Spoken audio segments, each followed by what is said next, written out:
Have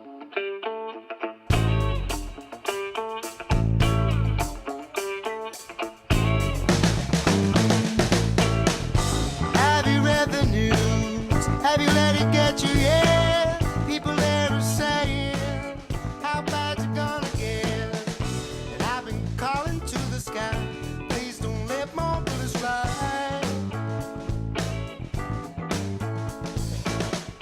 Have you heard the talk of the cities and the towns? There's a fear from the inside and the toil all around. I've been hoping for my help, find the cure to calm myself.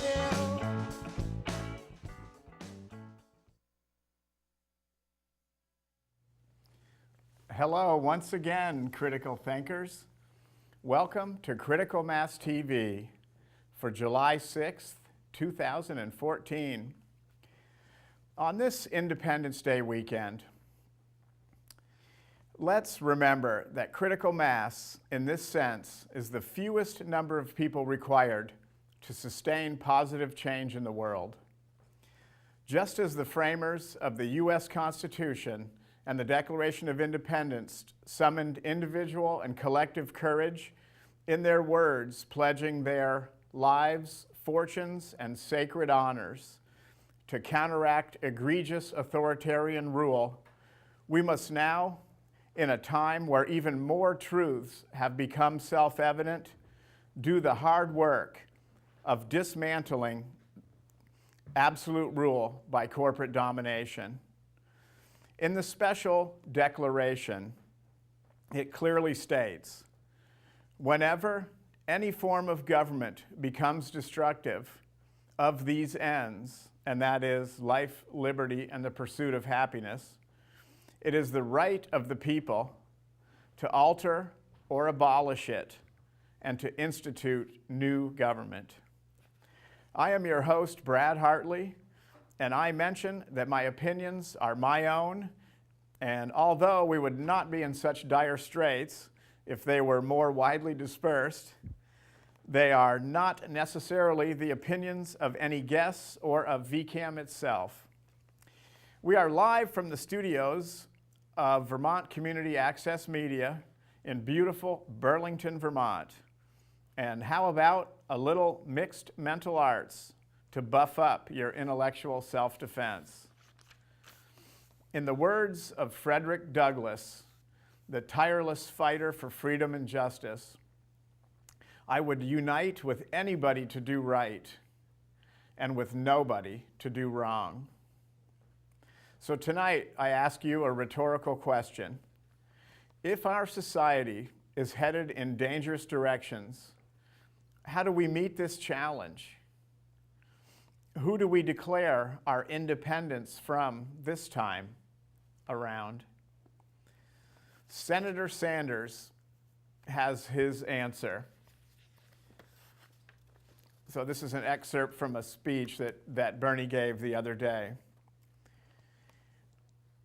It's time to declare independence from the 1%, it's titled. Senator Bernie Sanders, independent of Vermont, has an Independence Day message for Americans. Liberate yourself from the political dominance of the wealthy.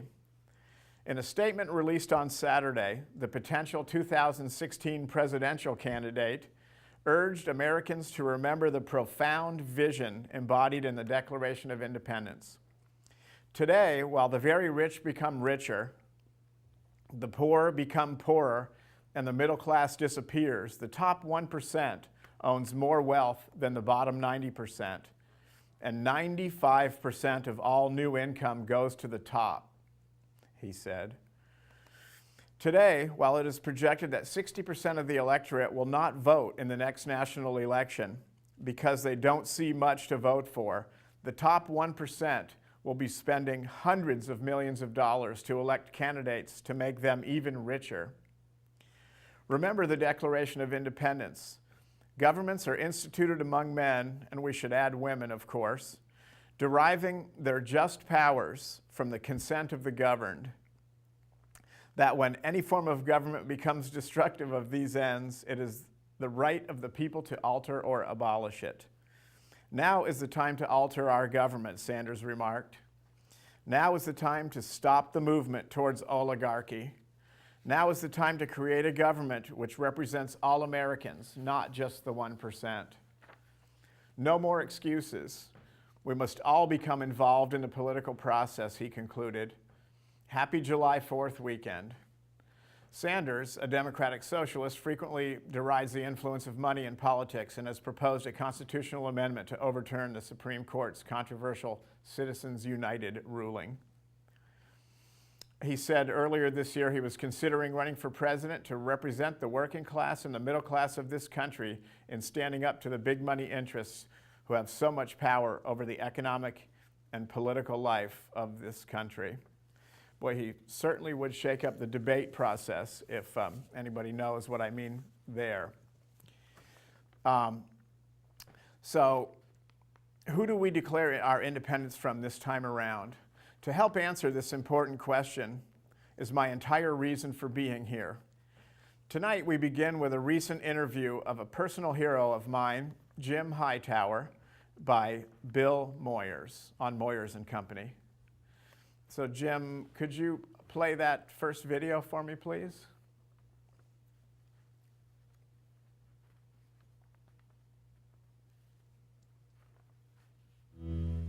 Welcome. On this 4th of July weekend, think about the authors of the Declaration of Independence who had the courage and nerve to stand up to the British Crown and say, enough.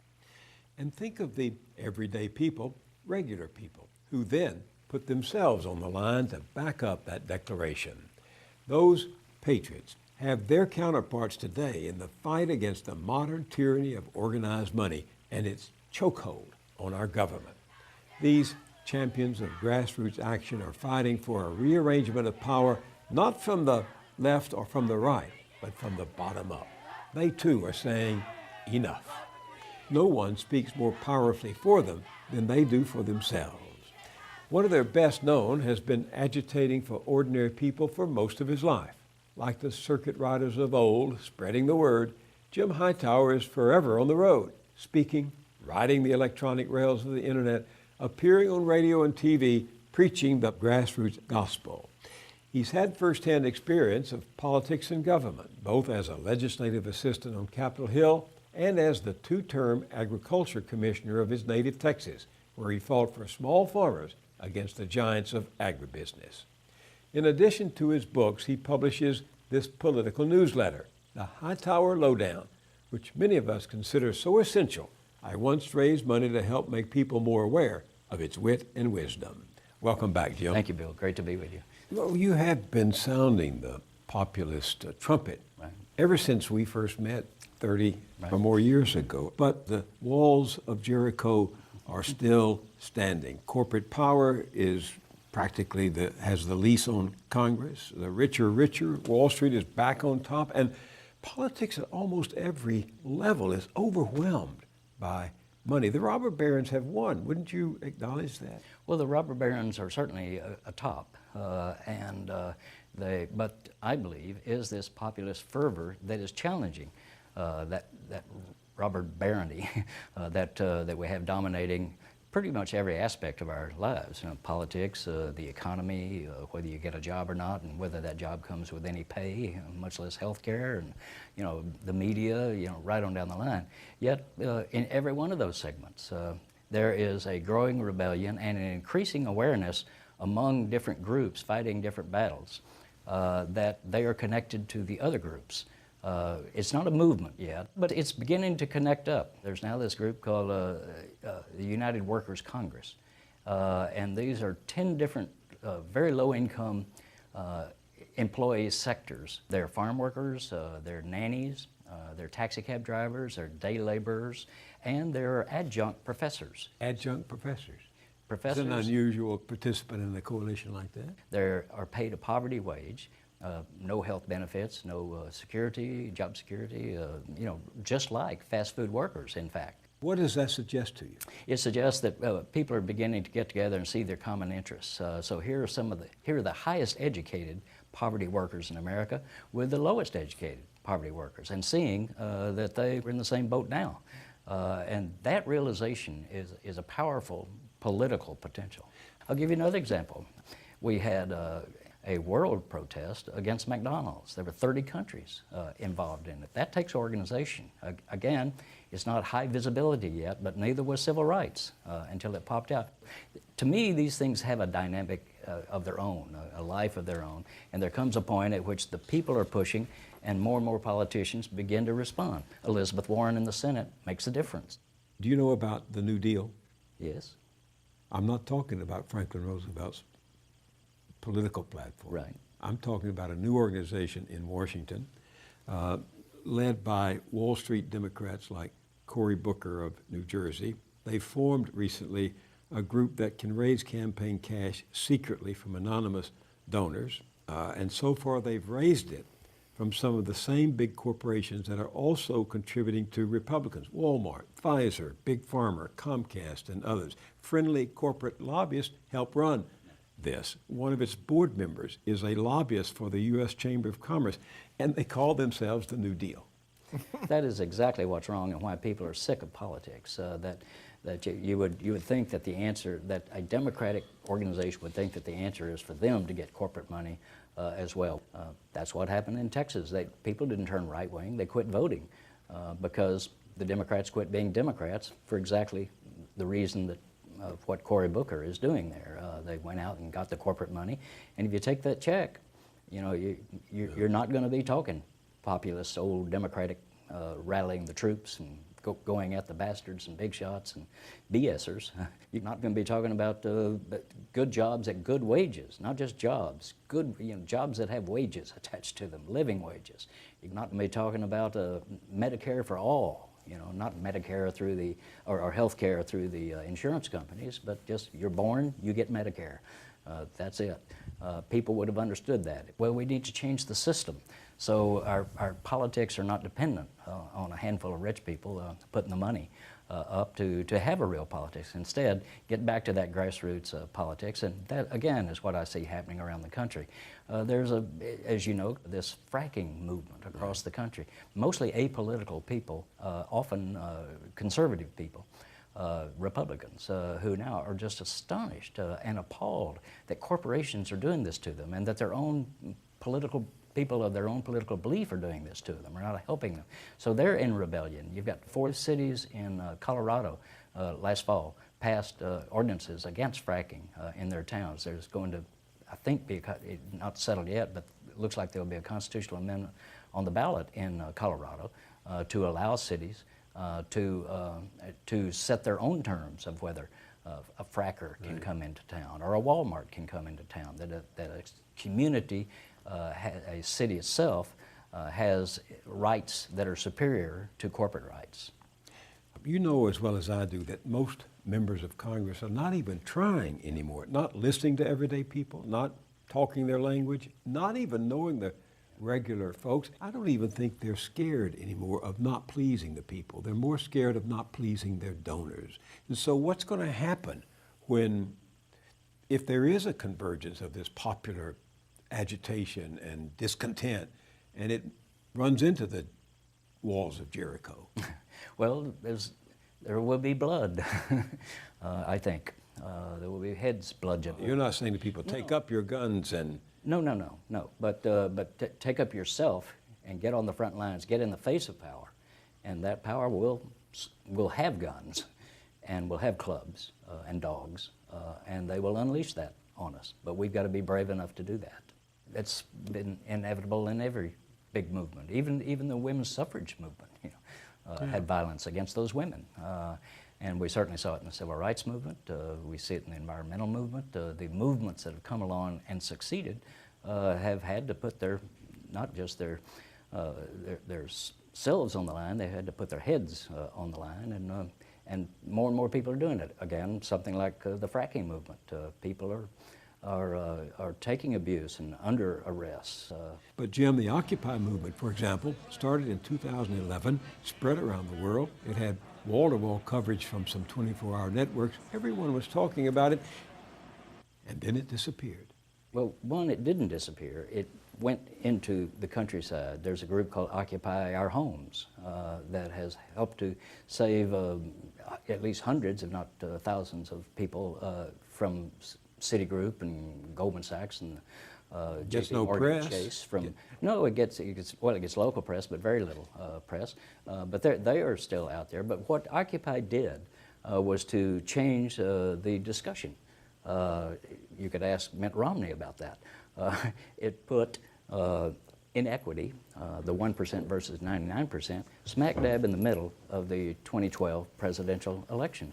It made it possible for media everywhere to begin to talk about that, or in fact have to talk about it, because people were talking about it. It's not just the kids and the people who are at those camps around the country of Occupy, but the public support for it was overwhelming. And that generates a momentum. I agree with you, and yet people have kept talking about it, and as you know, the inequality gap, the income gap, the wealth gap gets wider and wider, like the Grand Canyon. Well, yes, but you can't just wait for it to you can't just give up. That's your choice. I mean, do we just quit? No, you double down and go back at it and become more disobedient and seek new avenues and cleverer ways to go at it. And people are doing that in all sorts of movements, including taking on big money in politics. You know, we have an actual grassroots movement. Now, I think it's 13 states have officially called on Congress, the state legislatures have, to send to their states, to their people, a constitutional amendment to overturn Citizens United. You get, 13 more states, that's going to be even bigger. And that movement is growing every single day. And these are real people and groups of people, and increasingly forging coalitions in their towns, in their states, focused, as I say, squarely on the issue of corporate power, not just a particular abuse by a corporation, but the power of the corporation itself. And think about that, Bill. Wall Street and the CEOs have turned corporation into a four-letter word. People no longer take great pride in a corporation in their town because they've seen what these entities do. There is a greater power that is building up in the countryside, simmering, bubbling in different places, and that's going to come together because you can't hold the middle class down. Poor people are, they're good at holding down poor people. They've had decades, centuries of experience. But now you're trying to hold down the American middle class and succeeding at the moment. But those people know that they, even a dog knows the difference between being stumbled over and being kicked. And these people who have now been knocked out of the middle class, and by the way, since the 2008 recession collapse of Wall Street crashed on our economy, 90% of the American people have lost income and lost wealth. 9 out of 10 of us.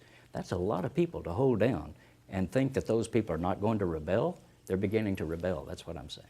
Ralph Nader is out with a new book called Unstoppable, in which he says there could be a coalition of left and right united around such common interest as ending corporate bailouts, military overreach, and even the minimum wage. There are people on the right who support the minimum wage. And that's what I'm saying is out there in a number of different issues. And the transition begins to happen when they see that they are working together and that this corporate power is really what they're battling, the concentration of money and power that wants to stomp on them, no matter what their voter registration card says, that then they begin to think, well, maybe some of these other issues too are related to this, and that's when the movement begins to weave together and become something more than just a scattershot of protest groups. The 4th of July, 2014, Thomas Jefferson, who drafted the Declaration of Independence, as you know, would also warn against what he called aristocracy, founded on banking institutions and moneyed in corporations, riding and ruling over the plundered plowman and beggared yeomanry. What do you think Thomas Jefferson would say of our system today?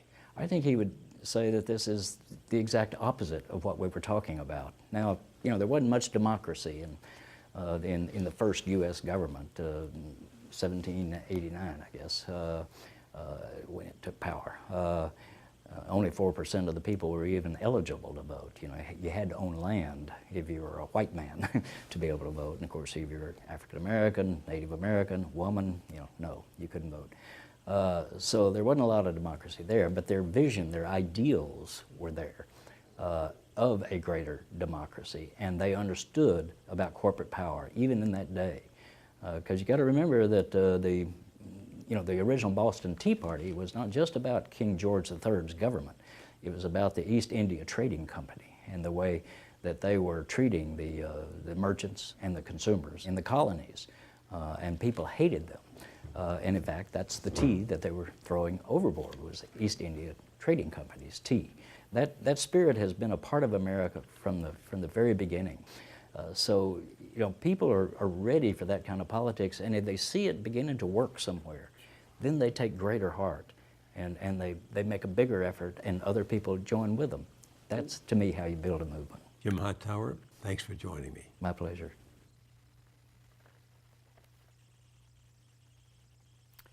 Okay, welcome back. That's just an amazing video. I really was just struck by both Bill and Jim, and it's a fantastic exchange. And with people like Jim Hightower shaking things up in the heartland, how can we possibly go wrong? So next, I'm going to do something a little bit different. We are going to replay my first essay and the comments that I made from exactly 1 year ago. This is, after all, the 1 year anniversary of Critical Mass TV. Yay! So let's see what I had to say to begin the very first episode. And let's see if I was on target. So Jim, could you start that second video for me? I hope everyone's well. Years ago, something occurred to me. For most of human history, the larger the group, the more the group tended towards being dominated by a very few of its most aggressive members.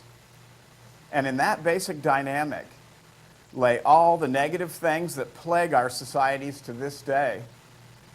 No social, economic, and political example exists that isn't authoritarian and top-down, with threat, intimidation, and fear as the stick to enforce this core. Now the good news. Despite this brutal reality, we have not only survived this shit, we have thrived. We have one of the ugliest forms of domination and control woven into our very social fabric. But we are so adaptable, intelligent, and caring of one another that we triumph over greed in countless ways. Just imagine for a second if we empowered ourselves to plan our own work, social, and spiritual relationships together to form a vigorous politics. The never-ending struggle for power, politics. Because we are all now marginalized, this struggle is only between greed cult factions dancing for dominance. But just imagine if we weren't led around like children, but had a large seat at the table. Begin at the beginning. We will be about a lot of things. Some good, some great, some worrisome, and some hideous. But mostly, we'll treat every issue discussed with honesty, integrity, and perspective. And I just can't help some humor and sarcasm. It's kind of like coffee, the only therapy that always works every time. I mean, come on, if this shit wasn't funny, it would just be true. Now, before you begin tweeting everyone you know about this awesome new show, or frantically pushing buttons on your remote to find something, anything else to smooth out the wrinkles on your brain, let me promise that whining and moaning about all the conventional crapiosis is not what we're about. Of course, we need to look at the way things work, who benefits and who pays, the economy, politics, culture, but we will only analyze enough structure to make our solutions, positive directions, and courses of action more clear. Secondly, we need to not just stop the spin. We need to counter-rotate that spin like a revolutionary boomerang and send it right back at the institutions that own the society and milk it for their narrow short-term gain. What I can also promise is that I can prove everything I say. The preponderance of the evidence always illustrates the truest argument. And one of the primary reasons for the obviously manufactured, polarized nature of the bipartisan leadership that we have is to confuse and distract regular people from these basic truths. Wow, I mean, I'm getting long-winded and self-righteous already, but I just can't help it. So eventually, when we go live, you can call me. And I really want you to call in and tell me I'm right or wrong, or give me your own spin on stuff and give me your perspectives. You can call and offer productive criticism. That would probably be most effective. And show your interest and involvement. This will be a call-in show, and hopefully as we grow more fond of each other, we can get some good give and take going on. The long and short of it is, I'm just going to keep talking to myself, but I will answer anything if it has to do with life and living, even better if it pertains to something we are discussing.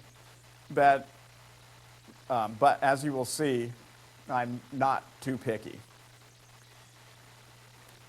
What is the beginning? There are two different stories that I will attempt to tell, and therefore two beginnings. One involves the world as it is.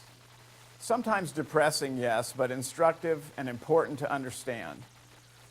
The second is the possibilities that lie in alternative ways of organizing our work and communities and leadership equations.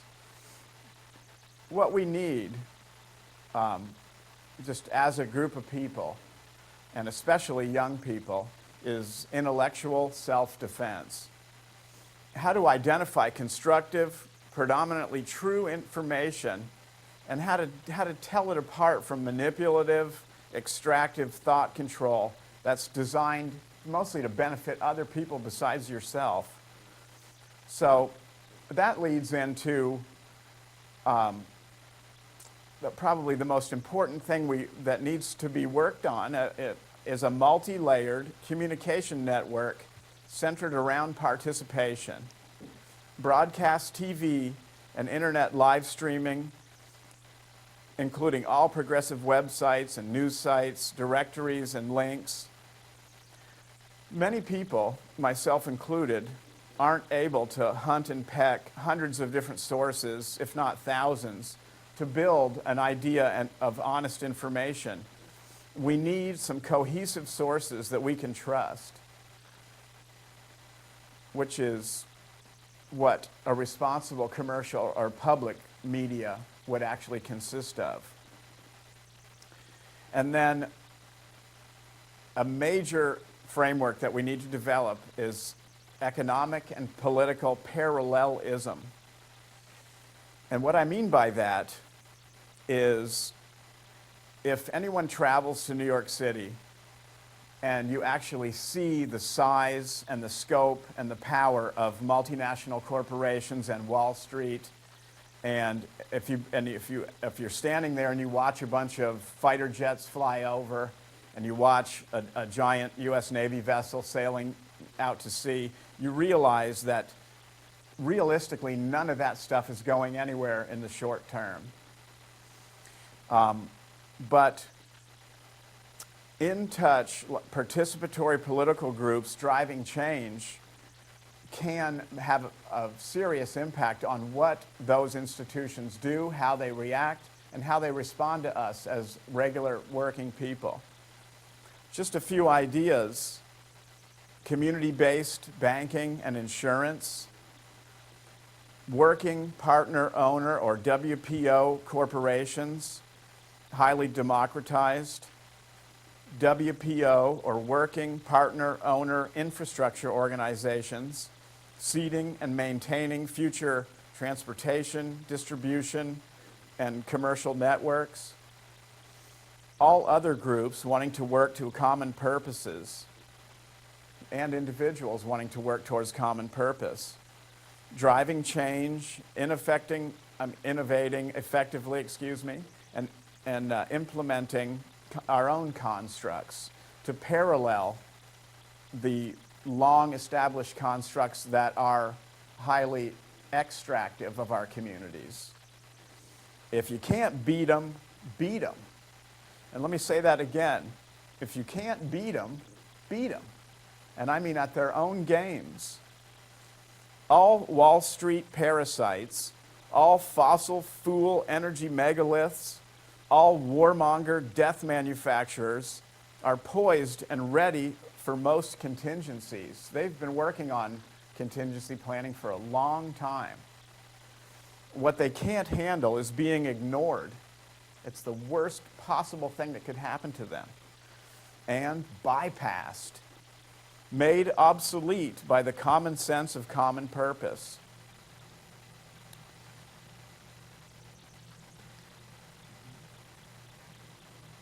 For starters, everything around us is built around frameworks.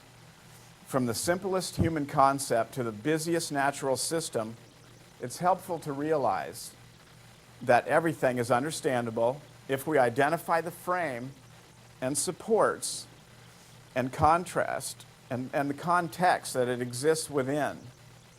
Here's an example using us, since that's what we should understand is us.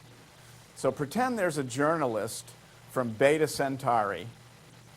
While knowing her own culture, she knows nothing of ours. As probably a superior being, since she was able to travel from Beta Centauri to Earth, she's also miraculously able to remain impartial. Most people, when asked, will tell her that society and our government and our culture, etc., are broken, and that the U.S. is in decline, and so on. Right away, before forming an opinion, our interstellar investigator looks at the hidden in plain sight social dynamics that these opinions and ideas originate from.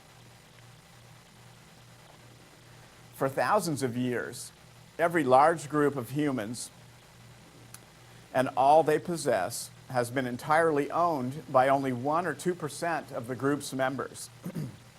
This ruling minority is the group's elite, and their goal is always money and power.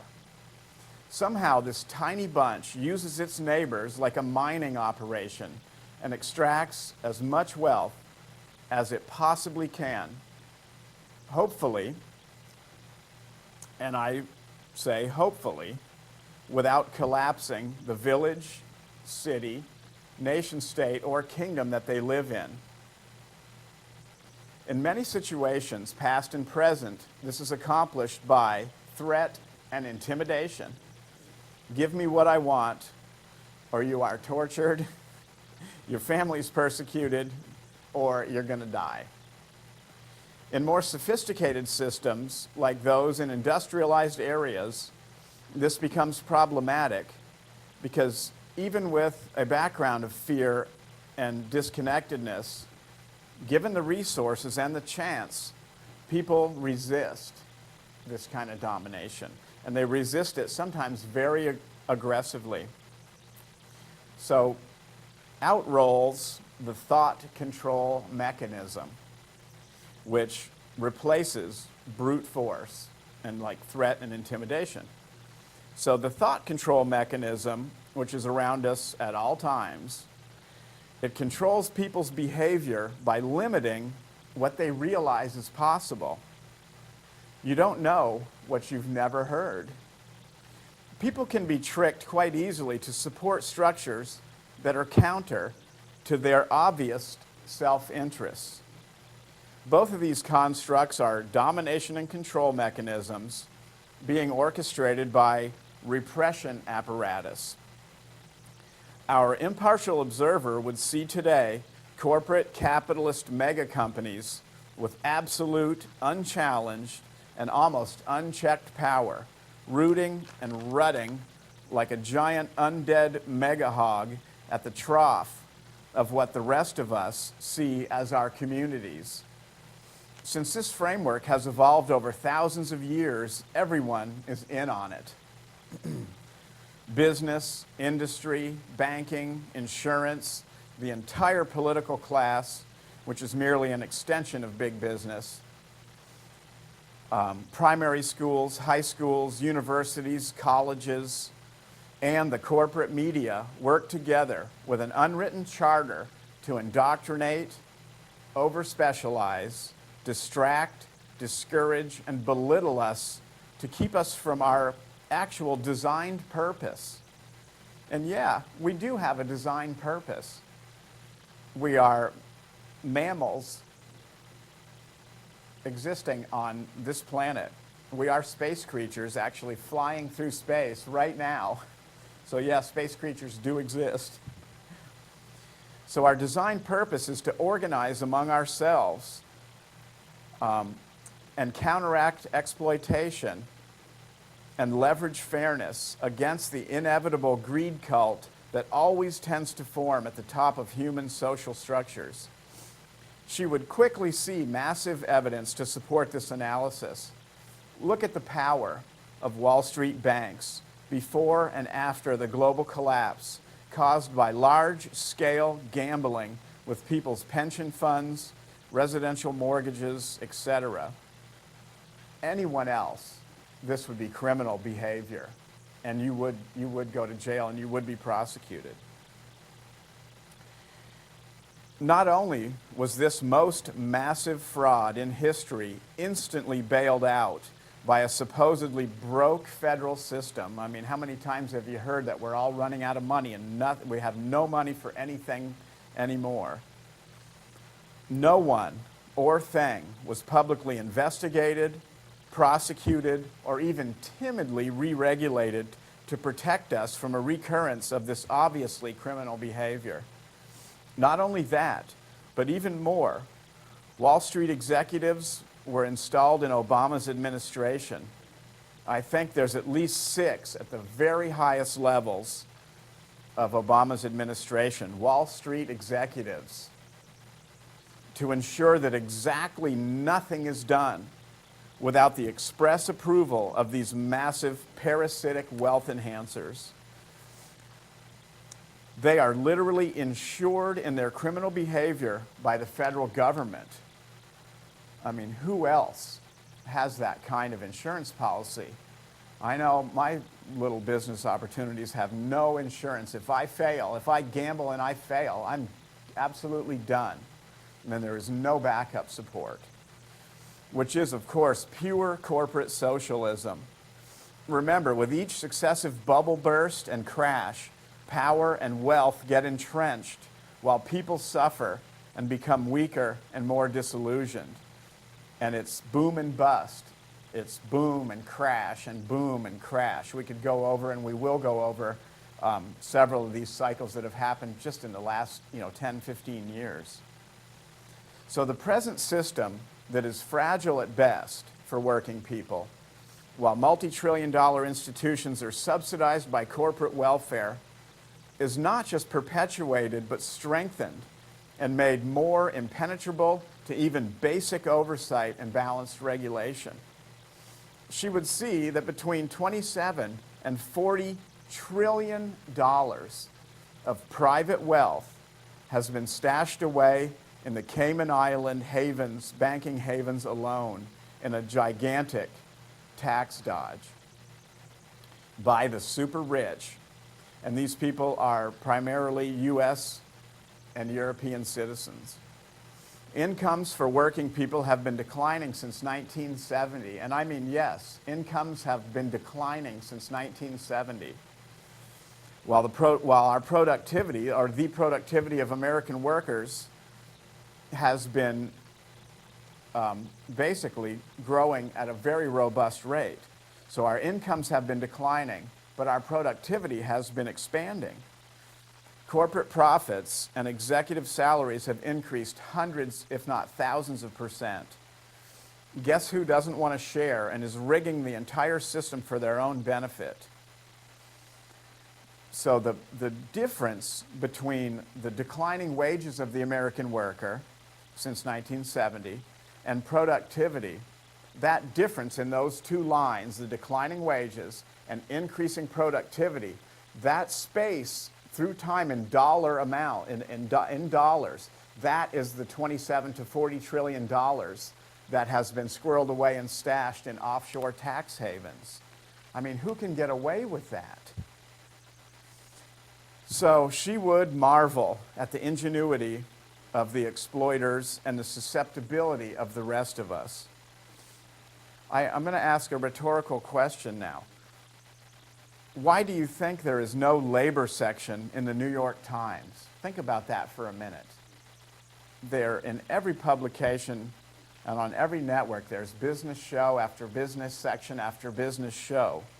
Why is there no labor section, no consumer section, no meaningful activism section, no unfiltered political shows on TV, and a supposed liberal media that's owned by the most conservative corporations in the world? Not one article or program illustrating how people can organize together to bring collective force into the power equations that surround us. Not one single show. And I will exempt Bill Moyers, who was a national hero, and in his courage and intestinal fortitude on public TV, which is under constant assault on PBS. Moyers and Company is one of the most brilliant and courageous shows out there. So I will give him an incredible pass.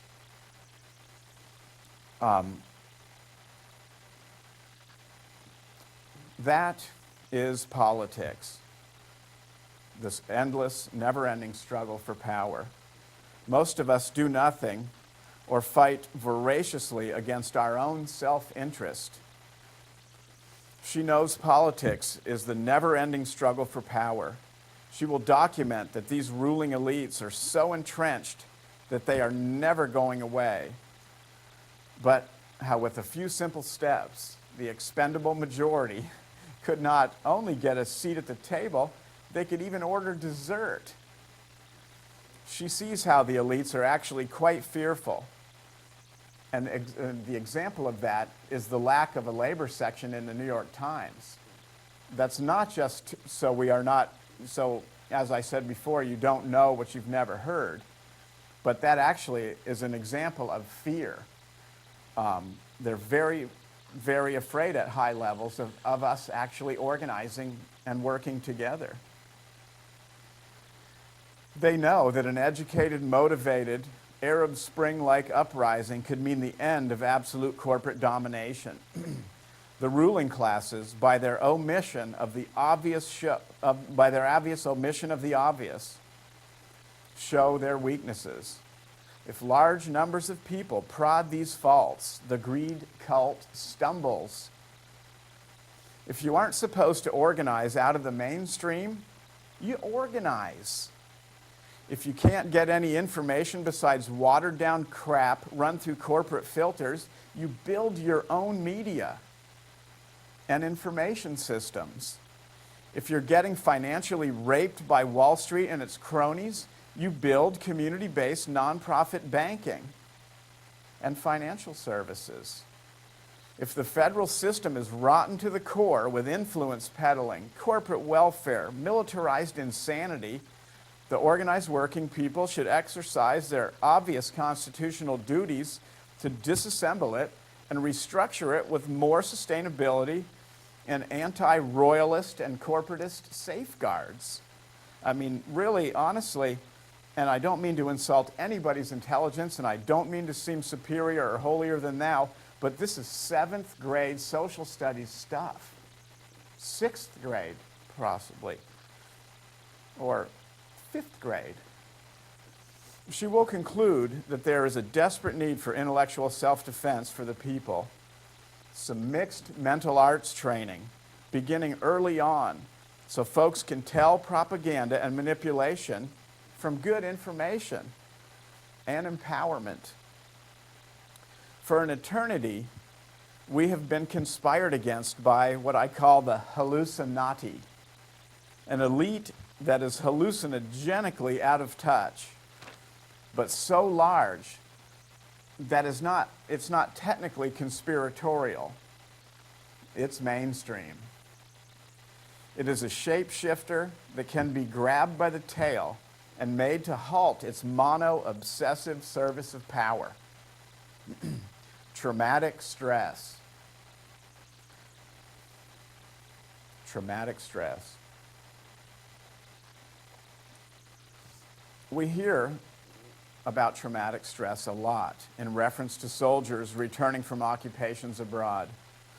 It is real, all too real for the individual suffering from it.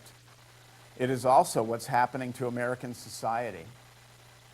The demonizing, warmongering, and ceaseless pushing of the fear button is wearing us thin. But have hope. Always have hope. We survive in spite of all this pressure and greed. I mean, think about it. For so long, we survive in spite of all the pressure and greed. If we were not so basically good and adaptable, we would already be long gone. This is the proof that we need to build our courage. So let's begin at the beginning. From there lies a logical progression of communication and action and analysis that is 100% doable. As we converse over the next months, we will delve into our psychology, our triumphs and tribulations, our incredible potentialities, and our incredible,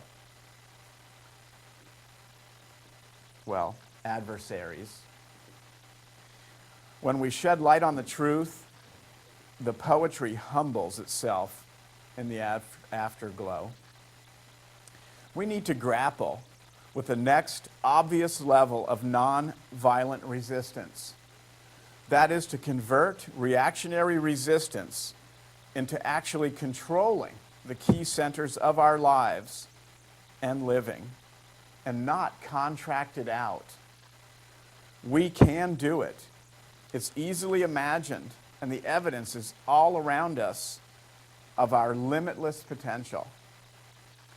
Each show will require some time spent with me. I know everyone always has that same reaction. Oh man, here goes Brad again. My wife was just commenting about that, I'm sure. We will welcome an artist from among us to play, paint, pander, or proselytize, and somehow expand our perceptions and make us fuller. Finally, we'll discuss issues from the local and greater world with an invited guest. So please spread the word. This is a plea from me to you. In the final analysis, the future of humanity pivots on communication and control of information. Cable access TV is already in every home in the United States, or almost. Let's use it before we lose it. A network of the ultimate in reality TV could be the wedge that breaks through the propaganda ceiling, the one that covers all of us and is always thickening. Hey, the cable companies are even paying for this miraculous possibility. Think about it then, and call me and tell me how we can bust it loose. Critical Mass TV, a grassroots roadmap for positive change. All about honesty and honorableness, intelligent integrity, and a perspective of progress. Everyone claims these qualities. Let's see if we can make a difference. Remember, none of the triumphs of working people over the last 140 years was spontaneously enacted by governments. Child labor laws, women's suffrage, the labor movement and progressive politics, civil rights movement and gay rights movements, the environmental movement, anti-nuke, anti-war, peace movements, New Deal, Social Security, Medicaid, Medicare, Occupy, the economic and political justice movement, they all gained traction with the action of people in the streets demanding change, and all were viciously fought by so-called conservatives. Some more effective than others, but all are lessons to be learned. All right, now I am the heavy, and now we'll have the light. All right, so I kind of liked what I had to say there. I thought that was pretty good. It was interesting to go back and revisit that after a year. There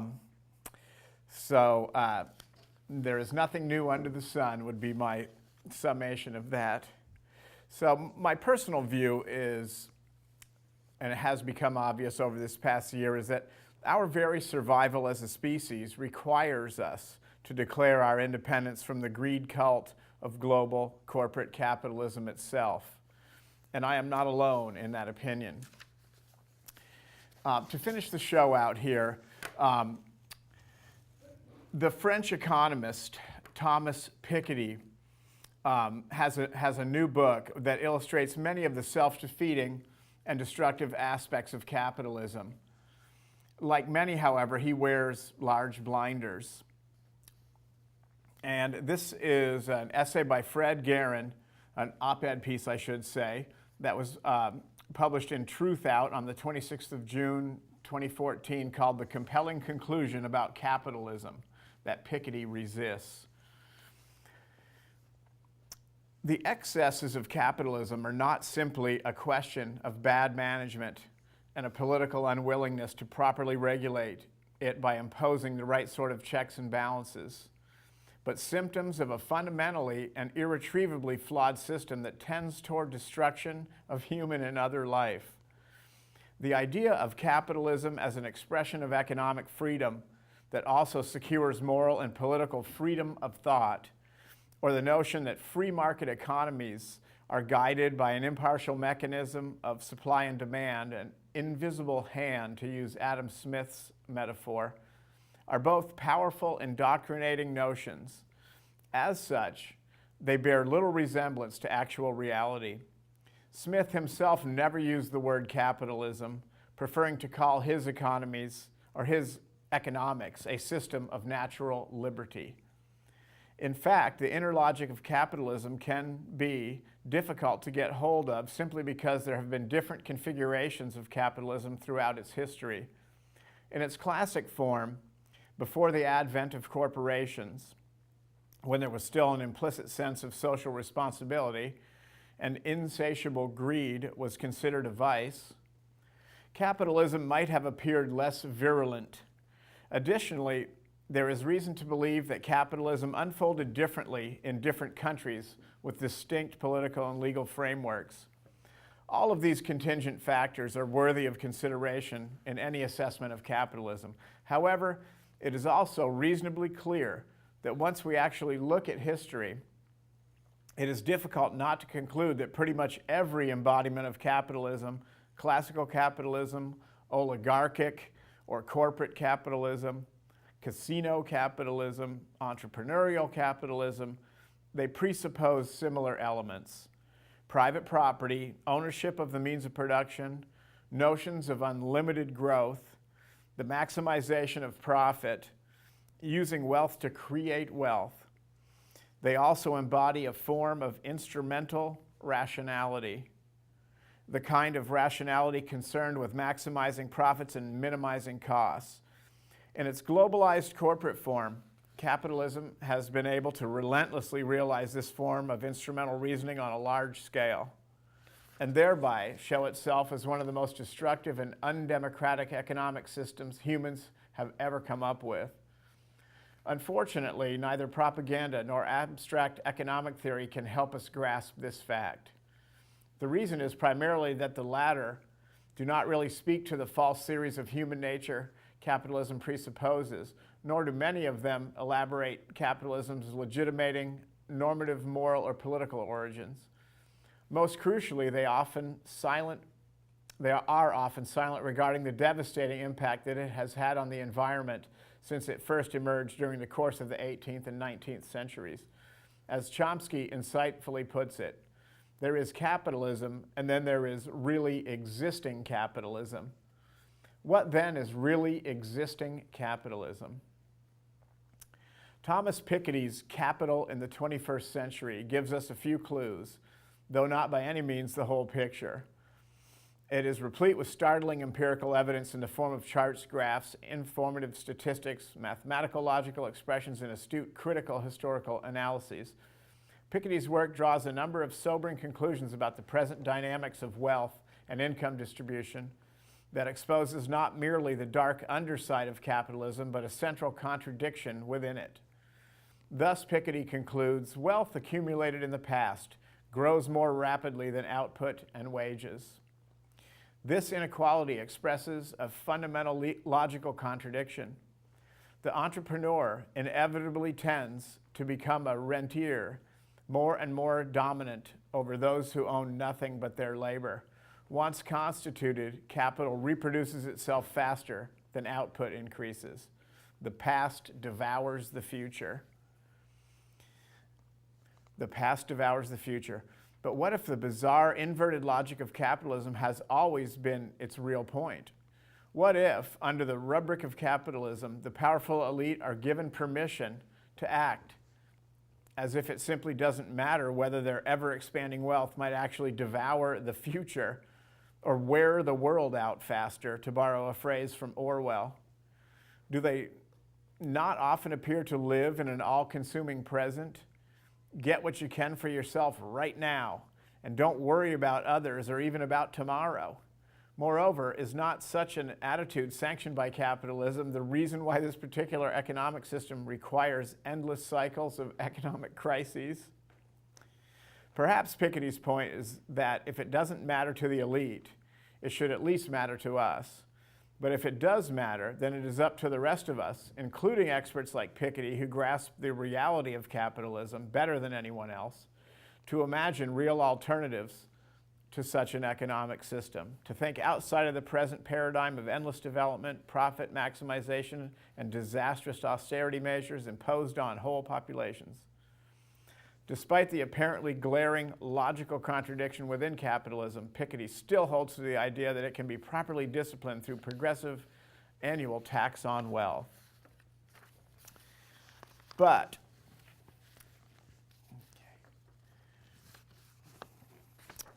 let's see.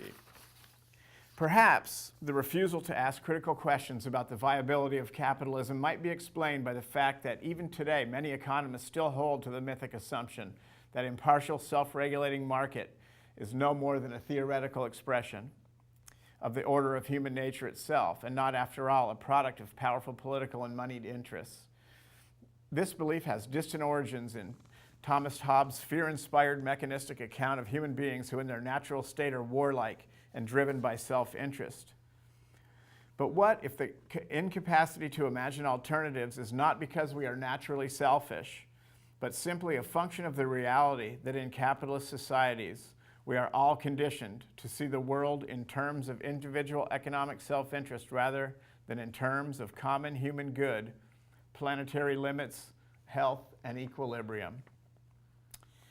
Well, I think that is going to do it for us today. Thank you for joining us on Critical Mass TV. We'll be back in 2 weeks with another live show. Black Rose Burlington and a little bit of some anarchism for you are up on our next show. So stay tuned. We'll be back in 2 weeks live.